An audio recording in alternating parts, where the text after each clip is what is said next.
Hello friends, कैसे हो आप सब? I hope you all are doing so well in your life and welcome back again to my channel that is Never Stop Learning. So आज की जो मेरी video है which is again for the NCERT students जो class 9th के होंगे, ठीक है? जो मैंने फ्रेंच रेवोल्यूशन की जो सीरीज जो थी मैंने स्टार्ट की हुई थी that is the last part of the first chapter जो उनका NCERT का जो बच्चों का है।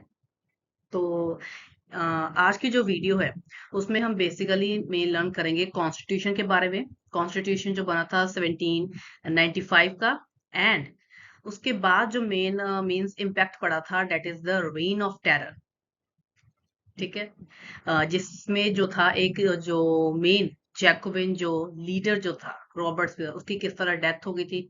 सो हम मेन करेंगे कॉन्स्टिट्यूशन के बारे में एंड रेन ऑफ टेरर के बारे में कि किस तरह उसकी क्यों जरूरत पड़ी, कि जो टेरर था वो क्यों आया था, ठीक है। देन उसकी बिगिनिंग किस तरह हुई, उसमें किस तरह के मेथड यूज किए गए थे, like all these things we will learn in this video. So this video is also again very helpful and very beneficial for the students of the class 9 जो NCERT को जो बिलोंग करते हैं, उनका जो सिलेबस है। अगर आपको मेरी वीडियो ये वाली अच्छी लगे, अगर आपके लिए काफी ज्यादा बेनिफिशियल रहे तो मेरी वीडियो को लाइक करना, शेयर करना and don't forget to subscribe my channel that is never stop learning. चलिए ज्यादा टाइम वेस्ट ना करते हुए अपने हम वीडियो की तरफ आगे मूव ऑन करते हैं। तो let's just start the video. So let's just begin the topic with the Constitution of 1795. अगर हम कॉन्स्टिट्यूशन की बात करें जो 1795 में बनाया गया था, सो जो 1791 में बनाया गया था, then there must be some reason कि कुछ ना कुछ ड्रॉबैक्स हो गए, इसलिए कॉन्स्टिट्यूशन जो था 1795 का लेकर उन्हें आना पड़ा था। देन ये जो कॉन्स्टिट्यूशन था that was the last and the most important achievement थी किसकी, नेशनल कन्वेंशन, क्योंकि उस समय चल रही थी, ठीक है। वॉज द क्रिएशन, उन्होंने क्या किया था, न्यू रिपब्लिकन कॉन्स्टिट्यूशन लेकर आना है फ्रांस के लिए। ये जो कॉन्स्टिट्यूशन था that was signed on September 23, 1795 को इसकी मीन्स एस्टेब्लिशमेंट की गई थी इस कॉन्स्टिट्यूशन को। And more over this constitution is also called 3 year constitution. 3 year constitution इस संविधान को कहा जाता था। वो क्यों कहा जाता था, क्योंकि जो नेशनल कन्वेंशन ने जो मेन एक न्यू कैलेंडर को अडॉप्ट किया था इन 1792 में, उसके 3 साल हो चुके थे। सो बिकॉज ऑफ दिस इस कॉन्स्टिट्यूशन को कॉन्स्टिट्यूशन ऑफ 3 ईयर भी कहा जाता है, ठीक है। अब इसके कुछ मेन फीचर्स हैं, ठीक है, इस कॉन्स्टिट्यूशन के। सबसे फर्स्ट जो मेन फीचर आता है that is the declaration of the rights and the duties of the every citizen जो फ्रांस में प्रेजेंट है, ठीक है। अब इसमें मेन वही बात आ गई कि इक्वालिटी, फ्रेटर्निटी एंड लिबर्टी, ये तीनों चीजें जो थी दैट इज वेरी इंपॉर्टेंट इसके जो फर्स्ट मेन डिक्लेरेशन में, जिसमें था कि उनकी जो राइट्स है उन्हें प्रॉपर राइट्स और उन्हें प्रॉपर इक्वालिटी दी जाए जो सिटीजन्स है फ्रांस के, ठीक है। और उन्हें जो उनकी जो ड्यूटीज है that should also be performed by every single citizen. Duties क्या है कि मेन ये कि जैसे अगर आप किसी के साथ अच्छा ट्रीट करोगे तो क्या होगा कि सामने से आपको जो रिस्पॉन्स मिलेगा that should also be very good. Means आप जिस तरह का बिहेवियर शो करोगे उसी तरह का बिहेवियर आगे से आपको मीन्स रिस्पॉन्स भी आपको अच्छा ही मिलेगा। तो आपको किस तरह का मीन्स बिहेवियर शो करना चाहिए, अच्छा बिहेवियर शो करना चाहिए। सो this is the first main priority and first main duty of every citizen. Second means अगर आप चाहते हो कि लोग जो है आपकी मदद करें, पहले आप खुद खुद जो है वो लोगों की मदद करो, जिससे क्या होगा कि लोग जो है वो आपकी मदद खुद मीन्स करना स्टार्ट करेंगे। That is the second main duty. अब इसमें क्या था कि हर एक व्यक्ति की मेन ड्यूटी है कि that he should be loyal towards his family, his father, his son, daughter, mother, means every family member जो उसकी फैमिली मेंबर में इंक्लूड होते हैं, he should be responsible for every act. So according to that he should perform his duty very loyalty, ठीक है। And moreover he should also perform all the responsibilities of the family in the family and और a country के related जो उसकी means duties है that should be or that should also be performed very loyalty। ठीक है, तो ये था declaration of rights and duties. Second जो मेन फीचर आता है that is the right to vote. Right to vote.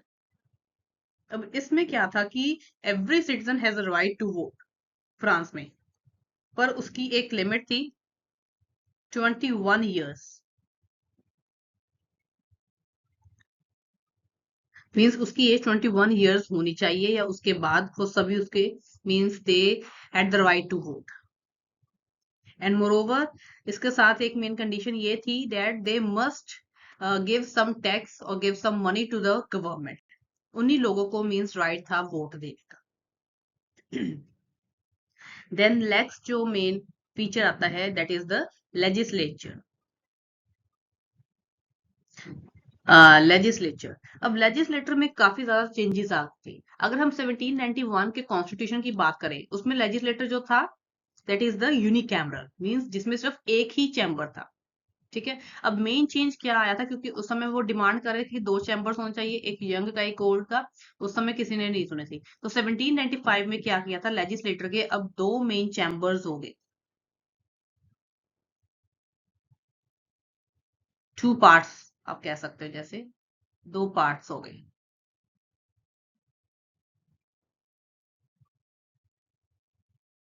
ये तो एज लिमिट मैंने आपको बताई है, that is the age. So don't confuse की लेजिस्लेटर का ये पार्ट। ठीक है, लेजिस्लेटर के बेसिकली 2 मेन पार्ट्स हो गए थे, 2 मेन चैम्बर्स बन गए थे जिसमें काउंसिल ऑफ एल्डर्स और काउंसिल ऑफ 500 मींस ये 2 चैम्बर्स बने थे। अब काउंसिल ऑफ एल्डर्स जो थे इसमें एक्सपीरियंस लोग थे, ठीक है, एल्डरली पर्सन थे। इनकी जो मेन जैसे नंबर था दैट वाज अबाउट 250 नंबर था इनका काउंसिल ऑफ एल्डर्स। ठीक है, और इनकी जो एज लिमिट थी दैट इज फिक्स्ड की हुई थी कि वो 40 ईयर्स तक की होनी चाहिए। इसके अलावा जो सेकंड जो मेन काउंसिल ऑफ 500 के जो थे उनकी जो मेन नंबर था, जैसे इनके जो मेन टाइटल से ही इसकी क्लैरिफिकेशन हो जाती है दैट इज दी 500। सो इसके जो मेन मेंबर्स है दैट इज दी 500 जो सेकंड मेन काउंसिल बनाई थी। देन इनकी जो एज लिमिट थी वो डिसाइड की गई थी 30 ईयर्स। जो फर्स्ट वाले की थी वो की गई थी दैट इज 40 ईयर्स, इनकी जो डिसाइड की थी दैट इज दी 30 ईयर्स। और जो काउंसिल ऑफ 500 वाले जो थे उन्होंने का मेन काम क्या था, उनका मेन काम ये था कि उन्होंने जो कानून वगैरह है मीन्स वो बनाने हैं। ठीक है, और इनका जो कानून मीन्स जो भी मीन्स कोई भी लॉ वगैरह जो वो बनाते थे देन वो without the permission of elders वो आगे मीन्स इनेक्ट नहीं हो पाता था। ठीक है, तो ये हो गया लेजिस्लेटर। देन नेक्स्ट जो मेन फीचर आता है that is the executive. Means अब जैसे कानून वगैरह बना दिए गए उस चीज को एग्जीक्यूट करना है मीन्स उस चीज को इम्प्लीमेंट करवाना है that is also very important. ये भी एक मेन फीचर था, वो कौन अब मीन्स इम्प्लीमेंट करवाएगा। अब क्या हुआ था कि 5 मेंबर्स की 5 कमेटी की एक जैसे 5 मेंबर्स की एक कमेटी बना दी गई थी जिसे डायरेक्टरी कहा जाता था।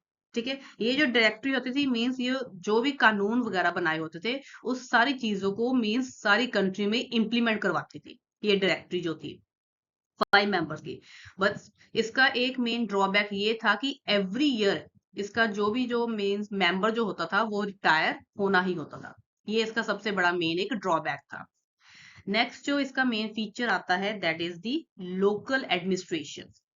लोकल एडमिनिस्ट्रेशन में भी कुछ ज्यादा इन्होंने चेंजेस नहीं की थी। जैसे फर्स्ट जो 1791 का जो कॉन्स्टिट्यूशन बना था उसमें जैसे मेन इनके डिपार्टमेंट थे, जैसे फ्रांस को वेरियस टाइप्स ऑफ डिपार्टमेंट में इन्होंने डिवाइड कर दिया था।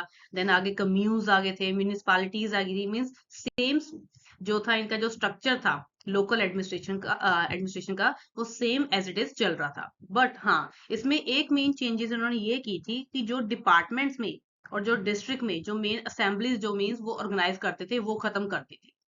Without the permission of directory वो कोई भी अब असेंबली नहीं करवा सकते थे। तो ये था बेसिकली मेन कॉन्स्टिट्यूशन ऑफ 1795, जिसमें मेन आते हैं उनके declaration of the rights and duties. ठीक है, कितनी एज तक के लोगों को मीन्स वोट राइट था टू वोट। देन लेजिस्लेटर में मेन एक इंपॉर्टेंट चेंज आया था कि वो अब उन्होंने बाइकैमरल कर दी थी जो पहले यूनिकैमरल थी। ठीक है, 2 पार्ट्स में डिवाइड कर दी थी। जिसमें काउंसिल ऑफ एल्डर्स आते हैं और काउंसिल ऑफ 500 आते हैं। देन एग्जीक्यूटिव, उसमें मेन डायरेक्टरी आ गई। देन लोकल एडमिनिस्ट्रेशन में क्या था कि असेंबलीज को खत्म करने के बाद उन्होंने डायरेक्टरी जो थी वहां पर इंप्लीमेंट शुरू कर दी थी। नेक्स्ट जो है अब हम बात करेंगे that is the reign of terror. Reign of terror में अगर हम सबसे पहले बात करें दैट इज दी, जब नेशनल कन्वेंशन का टाइम चल रहा था उस समय उसका जो टाइम पीरियड दैट इज 1792 से लेकर 1795 तक। बट उसके बीच में क्या हुआ था, वेरियस टाइप्स ऑफ जैसे नेशनल क्राइसिस आने स्टार्ट हो गए थे, क्योंकि जैसे मैंने आपको अपनी पिछली वीडियो में बताया ऑलरेडी कि जो दो मेन पार्टीज चल रही थी that is the Jacobian party और गिरोंदिस पार्टी। इन दोनों पार्टीज के बीच में काफी ज्यादा कॉन्फ्लिक्ट थी। ठीक है, they both had a very antagonistic feelings. इसी के कारण क्या हुआ था कि जो फ्रांस में वेरियस टाइप्स ऑफ जैसे रिवोल्ट्स वगैरह होने स्टार्ट हो गए थे, बिकॉज दोनों के जो मोटिव्स थे वो एक था, बट उन्हें इम्प्लीमेंट करने का जो तरीका था वो अलग अलग था। मींस जो दोनों जो मेन चाहते थे that is a Republican government हो।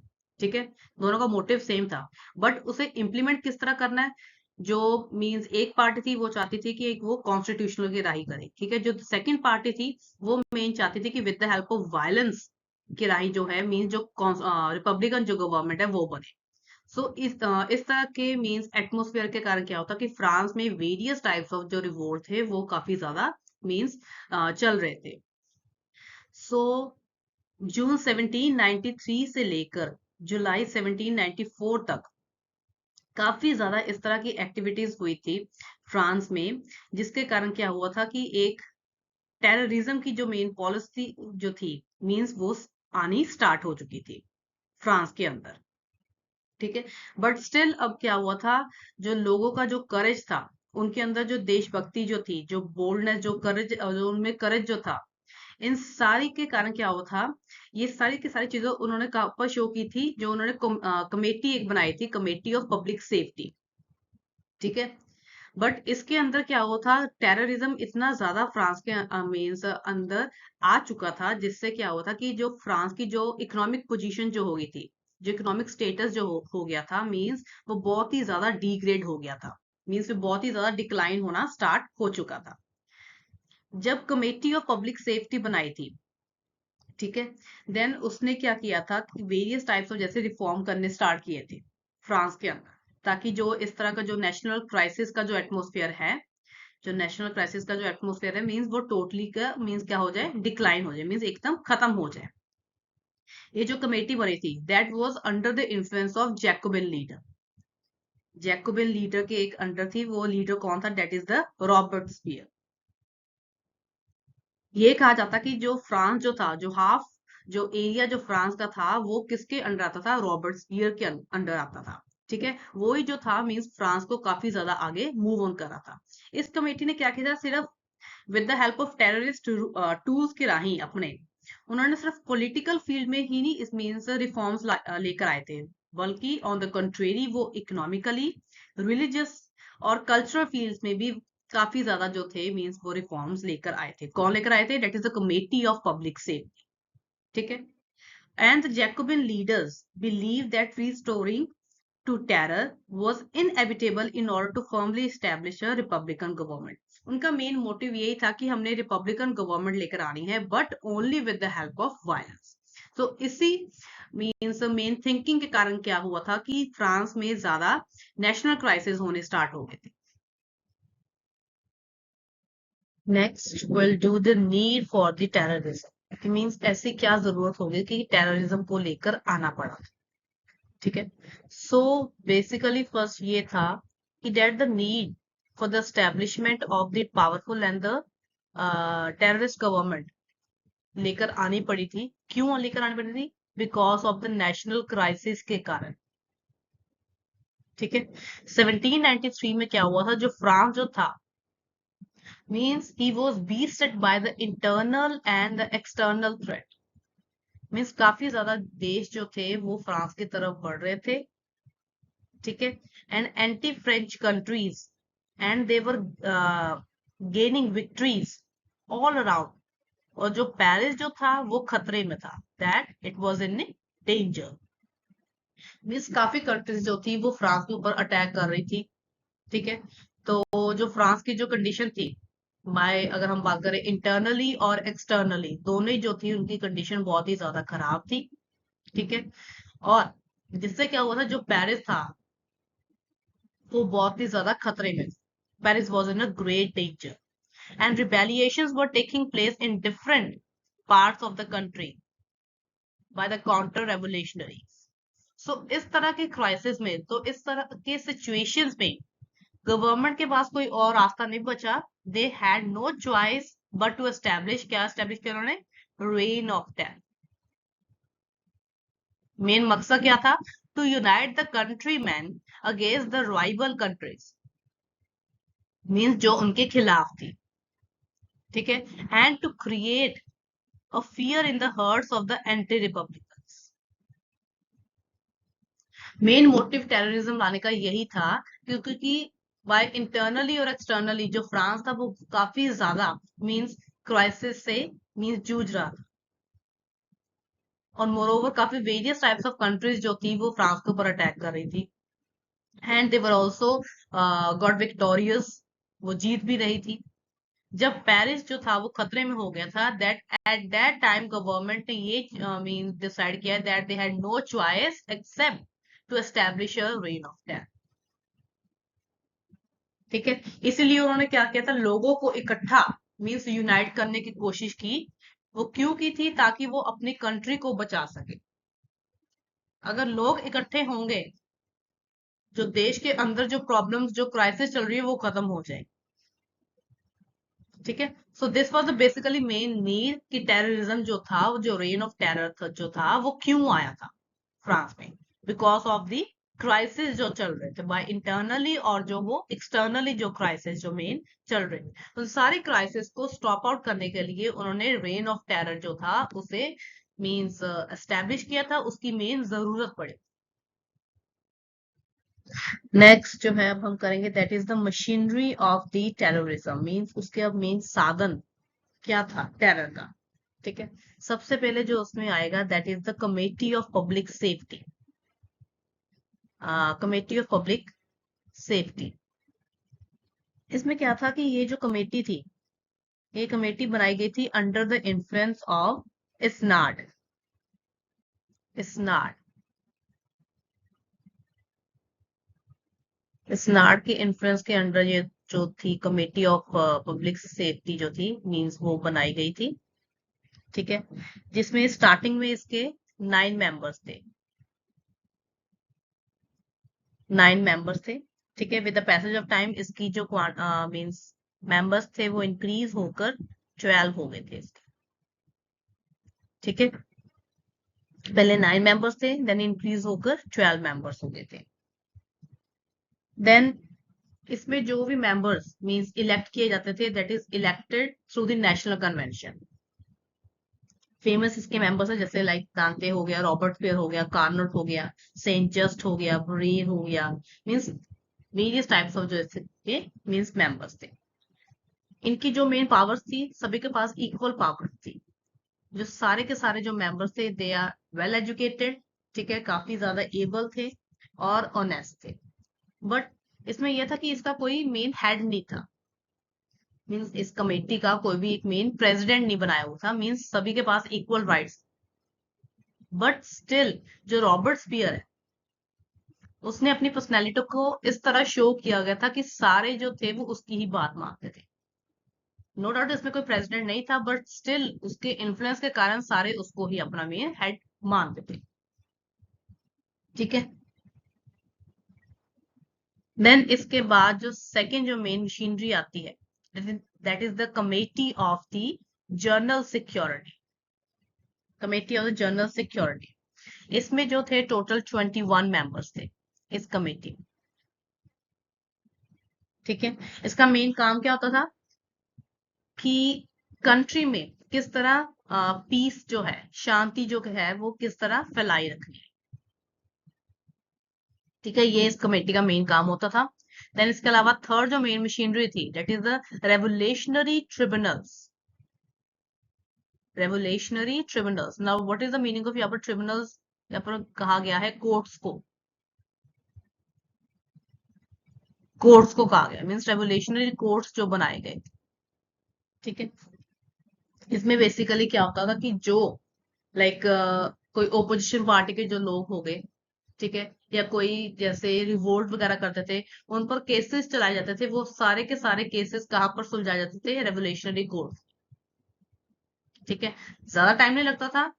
अगर उन्हें कोई सस्पेक्ट मिला है कि अगर इस आदमी ने मीन्स कोई अपराध या कोई क्राइम किया है, देन बहुत ही with short span of time, short period of time में उससे बहुत ही जल्दी मीन्स लाइक कैपिटल पनिशमेंट दे देते। मीन्स ज्यादा इस पर जैसे ट्रायल वगैरह नहीं होते थे, तो सीधा वो कैपिटल पनिशमेंट दे देते थे। ये होता था मेन काम रेवोल्यूशनरी ट्रिब्यूनल्स का। देन इसी के अंडर एक मेन आता था, that is the law of suspect. ना अब इसका क्या मतलब है लॉ ऑफ सस्पेक्ट का? लॉ ऑफ सस्पेक्ट जो था, इसके अधीन क्या था कि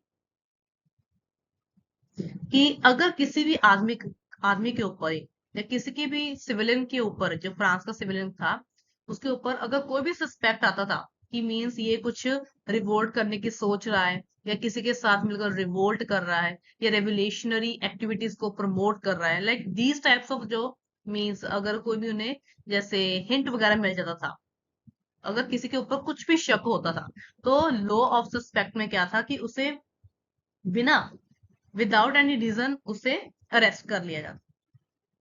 ठीक है, और उसके बाद अरेस्ट करने के बाद उसके बाद मींस केस जो था वो स्टार्ट होता था रेवोल्यूशनरी ट्रिब्यूनल।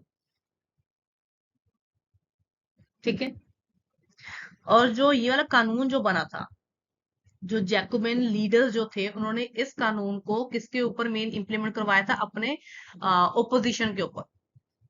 जो ओपोजिशन पॉलिटिकल पार्टीज जो थी उनके ऊपर ज्यादा इन्होंने इंप्लीमेंट करवाया था। किसने? Jacobian party. ठीक है, देन इसके अलावा जैसे फ्रांस को वेरियस टाइप्स ऑफ डिपार्टमेंट्स में, कम्यून्स में, ठीक है, म्यूनिसिपालिटीज में डिवाइड किया गया था। तो उसमें वेरियस टाइप्स ऑफ जैसे कमेटीज अपॉइंट की गई थी ताकि पूरे एरिया को मीन्स वहां पर वॉश आउट कर सके। जैसे डिपार्टमेंट्स की अगर बात करें, वहां पर नेशनल एजेंट्स लगाए गए थे, जो पूरा मीन्स उस चीज अपने डिपार्टमेंट को देखते थे कि वहां पर कोई मीन्स मिस हैपनिंग या कुछ कोई गलत चीज तो नहीं हो रही है। देन इसके अलावा अगर हम कम्यून की बात करें, वॉच कमेटी लगाई हुई थी जो सभी के ऊपर मीन्स निगरानी रखती। सो ये थे मेन मशीनरी। ठीक है, मशीनरी ऑफ द टेरर, जिसमें आ जाते हैं कमेटी ऑफ पब्लिक सेफ्टी, ठीक है, जनरल सिक्योरिटी, रेवोल्यूशनरी ट्रिब्यूनल्स जब केसेस चलते थे, then with the help of law of suspect उनके ऊपर केसेस चलते थे और उन्हें कैपिटल पनिशमेंट दे दी जाती। नाउ अब हम करेंगे बेसिकली द मेन बिगनिंग इसकी अब कैसे हुई। जैसे अब वेरियस टाइप्स ऑफ इसके साधन जैसे आ गए थे, लाइक मशीनरी आ गई थी, काफी सारी जैसे कमेटीज बनाई थी, देन उसके बाद उसका क्या है, इस चीज का बिगनिंग कैसे हुई इस टेरर की। अगर हम इसकी बिगनिंग की बात करें कि जब उन्होंने मशीनरी वगैरह जो थी एस्टेब्लिश कर ली थी, ठीक है, द रेन ऑफ टेरर जो था, जो कंट्री में बिगन हो चुका था। ठीक है, from the very beginning the verdict against the accuse brought the revolutionary tribunal. सारे जितने भी जो मीन्स गिल्टी पर्सन होते थे उन्हें रेवोल्यूशनरी ट्रिब्यूनल कोर्ट्स में लाया जाता था। ठीक है, वहां पर क्या था, केसेस को देखा जाता था with proper investigation, but in the starting में। But with the passage of time, जैसे टाइम जो था वो बीतता गया था, with after a certain period of time, similarly acquitted many innocent persons after legal actions. He started pushing them towards the death. Means पहले क्या होता था कि प्रॉपर इन्वेस्टिगेशन से, अगर किसी ने कोई अपराध किया है तो पूरी प्रॉपर इन्वेस्टिगेशन होती थी, उसके बाद ही कोई डिसीजन वगैरह लिया जाता था। But with the passage of time क्या हुआ था, अब उन्होंने क्या किया था, लॉ ऑफ सस्पेक्ट बना दिया था। जिससे क्या मेन एक ड्रॉबैक ये हुआ था, वो किसी भी इंडिविजुअल के ऊपर मीन्स किसी भी सिविलियन के ऊपर, किसी भी सिविलियन के ऊपर उन्होंने क्या किया था, काफी जल्दी वो सस्पेक्ट करना स्टार्ट कर देते थे। देन उसे फिर विदाउट एनी रीजन उसे मीन्स उसके ऊपर केस चला देते थे, लीगल एक्शंस उसके ऊपर होते थे। Then he started pushing them towards the death.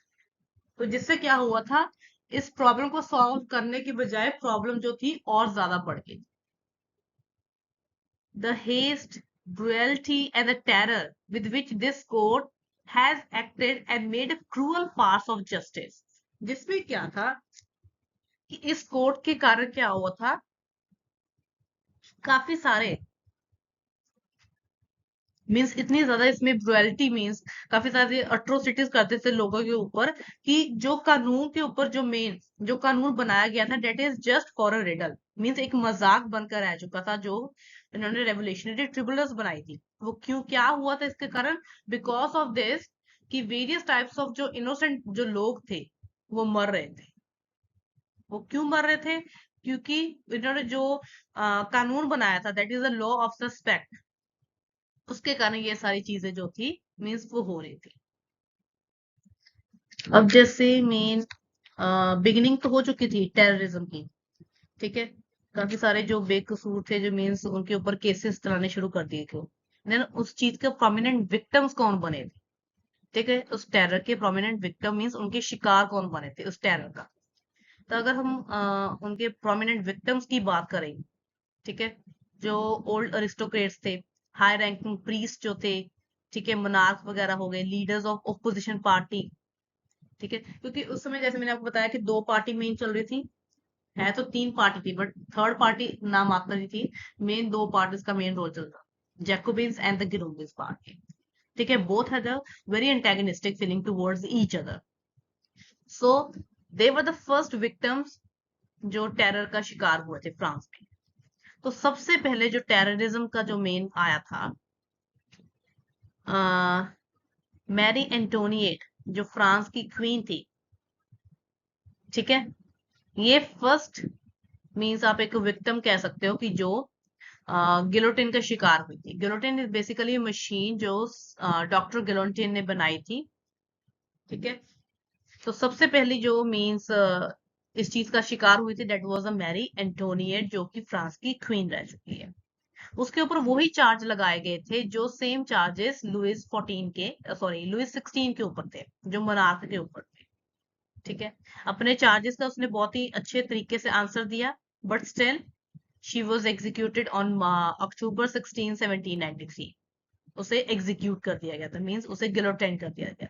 Then इसके अलावा 21 गिरोंदेस जो लीडर्स थे उनके ऊपर केसेस चलने स्टार्ट हो गए थे, क्योंकि जैकोबिन्स का जो बोलबाला था वो that was very high as compare to Girondins. तो उन्होंने जो गिरोंदेस के जो लीडर्स थे उनके ऊपर ऐसे केसेस चलाने स्टार्ट कर दिए in response to the accusation against them, ठीक है। वो काफी ज्यादा जैसे पेनफुल स्पीचेस देना उन्होंने स्टार्ट कर दिया कि उन्होंने गिरोंदेस, बट अक्टूबर 30 को 21 गिरोंदेस लीडर्स जो थे उन्हें मौत की सजा दे दी गई, and the next day they were guillotine. इसके अलावा वेरियस टाइप्स ऑफ जो इनोसेंट सिविलियंस थे, ठीक है, जो नोबल्स थे, जो प्रीस्ट थे, एंड मोरोवर जो फ्रांस में वापस आ चुके थे लोग उन्हें भी गिलोटाइन कर दिया गया।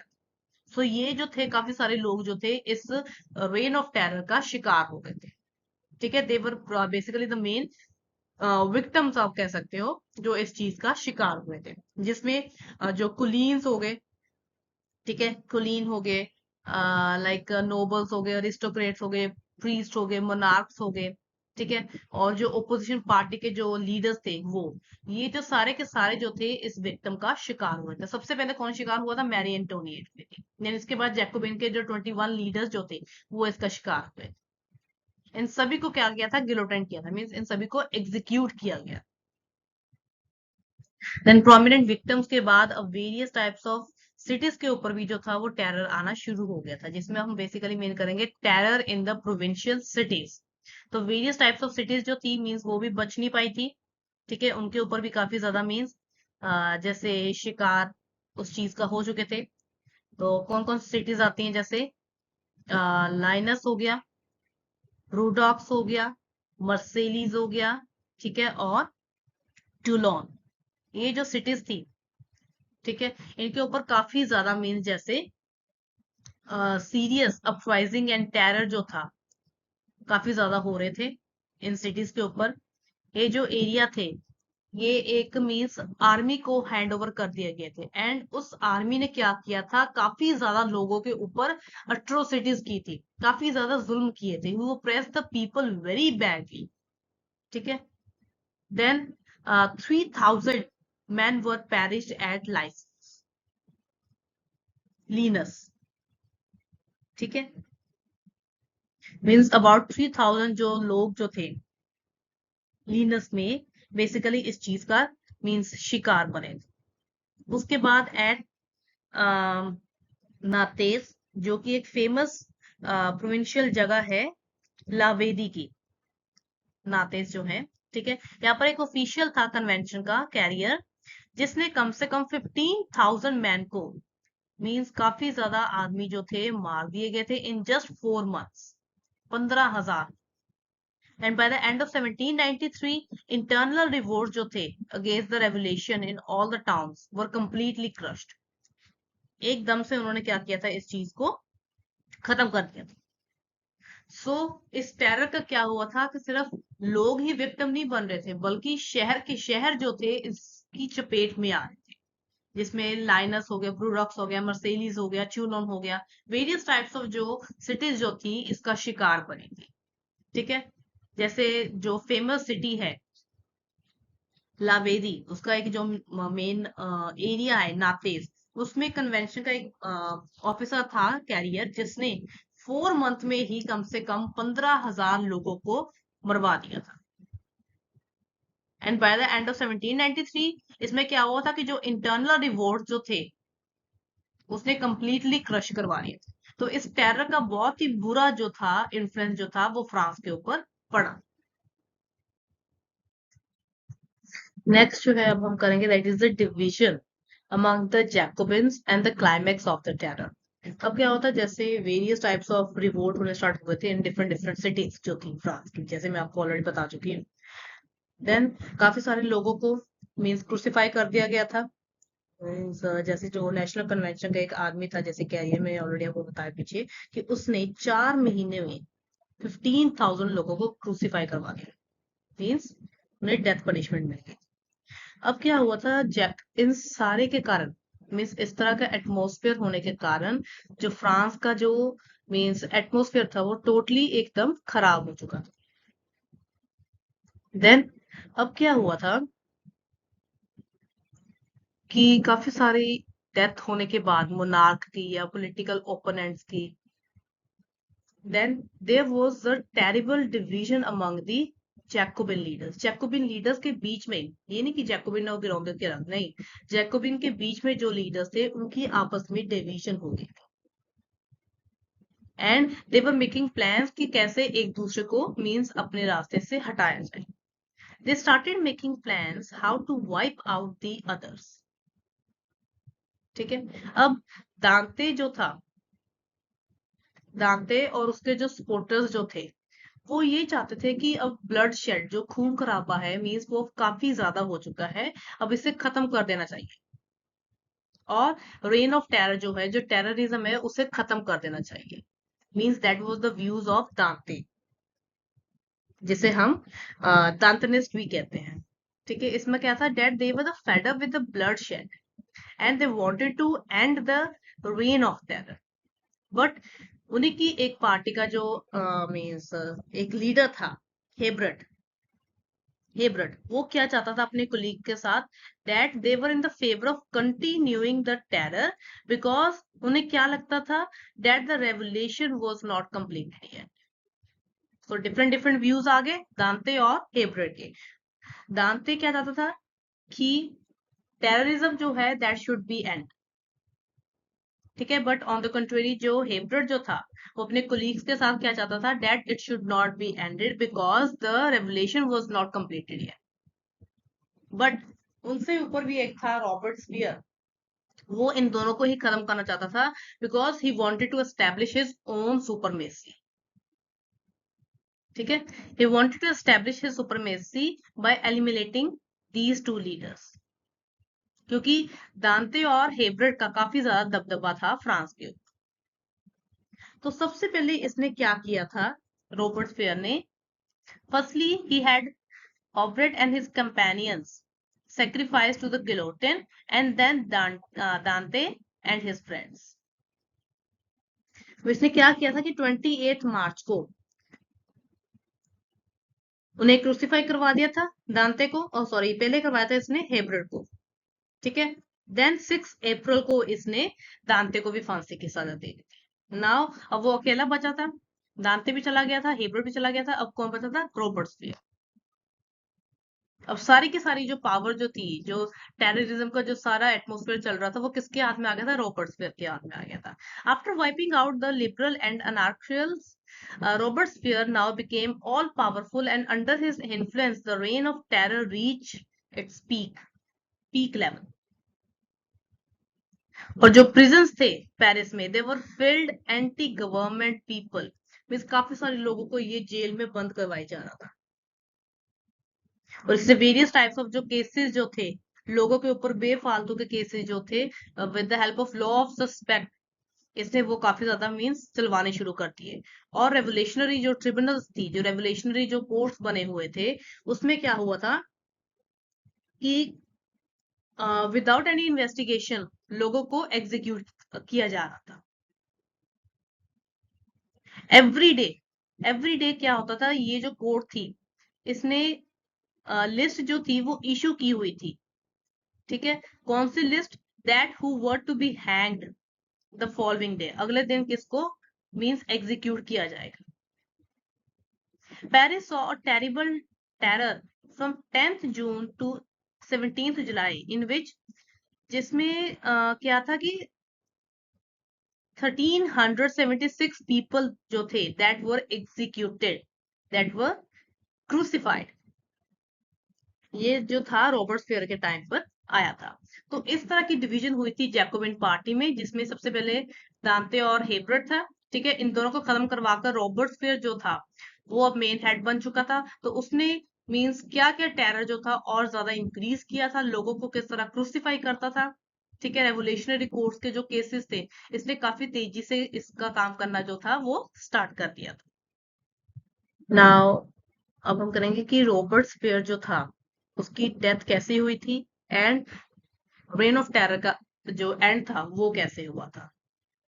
अब क्या हुआ था कि जब जैकोबिन की डिवीजन हो गई थी, रॉबर्ट्सफियर जो था मींस वो काफी ज्यादा मींस जैसे उसमें उसकी सुपरमेसी काफी ज्यादा चल रही थी।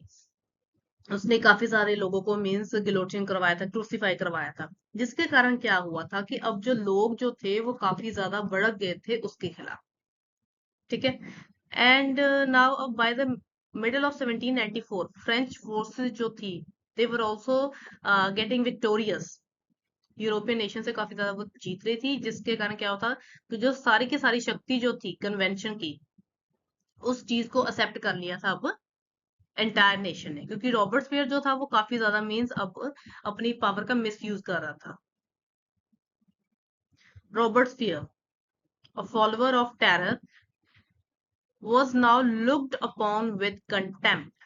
अब लोग जो थे उसे शक की निगाह के साथ देख रहे थे, मीन्स अब उसे बिल्कुल भी पसंद नहीं कर रहे थे। अब वो क्या चाहते थे कि रॉबर्ट्सफियर जो है वो अब अपनी पोस्ट से रिजाइन कर दे। So they were the members of the convention, means national convention के कुछ मेंबर्स थे, जिन्होंने एक गुट मीन्स एक ग्रुप ऑफ पीपल्स का एक कमेटी बना ली थी, जिसका मेन मोटिव क्या था कि रॉबर्ट्सफियर को किस तरह खत्म करना है। ठीक है, the members of the convention formed a group against the Robespierre, and by a proclamation of the convention उन्होंने ये जारी कर दिया that he was imprisoned with a few companions. रॉबर्ट्सपियर और उसके कुछ कंपेनियंस को जो उसके हक में बोलते थे उन्हें अरेस्ट कर लिया गया था। किसके कहने पर हुआ था? नेशनल कन्वेंशन के कहने पर हुआ था। देन जुलाई 28 को रॉबर्ट्सपियर और उसके कंपेनियंस को that were led to the guillotine at 7 PM, 7 बजे उसे मींस क्रूसीफाई करने के लिए लेकर जा रहे थे, उसी सेम रूट से लेकर जा रहे थे जैसे वो बाकी लोगों को बेचता था। ठीक है, देन उसे क्रूसीफाई कर दिया गया था, जिसके कारण क्या हुआ था, आफ्टर हिज डेथ जो रेन ऑफ टेरर था that also came to an end. ठीक है, मोरोवर जो 80,000 लोग उसने जेल में बंद करवाए थे, दे वर ऑल, उन्हें रिलीज कर दिया गया था। 80,000 people were released immediately after his assassination. जितने भी लोग मींस उसने बंद करवाए थे जेलों में, after his death they were totally released. ठीक है, तो इसके बारे में एक जो राइटर है जॉर्ज रूडे, उसने क्या कहा है कि रॉबर्ट स्पीयर जो था उसकी डेथ के बाद या उसके कंपेनियंस के डेथ के बाद सिर्फ एक आदमी की ही नहीं डेथ हुई है, मींस एक क्लास की नहीं डेथ हुई है, बल्कि एक पूरे सिस्टम की, एक पूरा सिस्टम जो है उसकी डेथ हुई। With them perish not only a man और a group but a system was completely change. ठीक है, सो एक व्यक्ति की, एक क्लास की नहीं डेथ हुई है, बल्कि एक पूरा सिस्टम की ही डेथ हुई है। जो किसने स्टार्ट किया हुआ था? रॉबर्ट स्पीयर ने स्टार्ट किया है। So this was basically the main end of the terror, reign of terror का किस तरह एंड हुआ with the Robespierre. So this is the end of my video guys. Thank you for watching. I hope जो मेरी video है आपके लिए काफी ज्यादा बेनिफिशियल रही हो, स्पेशली फॉर द एनसीईआरटी के जो स्टूडेंट्स है क्लास 9th के। And this is the end of French revolution, जो मैंने सीरीज स्टार्ट की थी, ये उसका लास्ट पार्ट था, जिसमें हम बेसिकली रेन ऑफ टेरर के बारे में पढ़ा है, किस तरह अब उसका मीन्स एंड हो चुका था। इसी के साथ जो है इस सीरीज का भी एंड होता है, जो मैंने फ्रेंच रेवोल्यूशन की चलाई थी। अब कमिंग सैटरडे जो है, अब आपको मेरी जो मैंने ऑलरेडी सीरीज जो स्टार्ट की हुई थी, sources of ancient Indian history, 3 parts इसके जो है मेरे ऑलरेडी चैनल पर है, आप उससे जाकर देख सकते हैं। देन उसका जो लास्ट पार्ट जो था, उसके बारे में मीन्स मैं जो वीडियो लेकर आऊंगी that on the coming Saturday, जिसमें आप बेसिकली मेन लर्न करोगे फॉरेन रिकॉर्ड्स के बारे में, कि with the help of foreign records हमें कैसे अपनी एंशियंट इंडियन हिस्ट्री के बारे में जानने को मिलता है। So I hope that video will also prove very beneficial for you, specially for the graduation students, क्योंकि उनके ये एक मेन सिलेबस का एक मेन पार्ट होता है। ठीक है, जो ग्रेजुएशन के स्टूडेंट्स हैं। सो अगर आपको मेरी वीडियोस ऐसे अच्छी लग रही हैं तो मेरी वीडियो को लाइक करना, शेयर करना, and don't forget to subscribe my channel that is never stop learning. तो अगर आप चाहते हो कि अगर आपकी कोई भी डिमांड है रिगार्डिंग किसी भी टॉपिक के ऊपर, मींस हिस्ट्री के किसी भी टॉपिक के ऊपर आप चाहते हो कि मैं उसके ऊपर वीडियो लेकर आऊं, तो आप मुझे कमेंट करके बता सकते हो। I will definitely bring that video for you guys. So till then, take care. Bye bye, guys.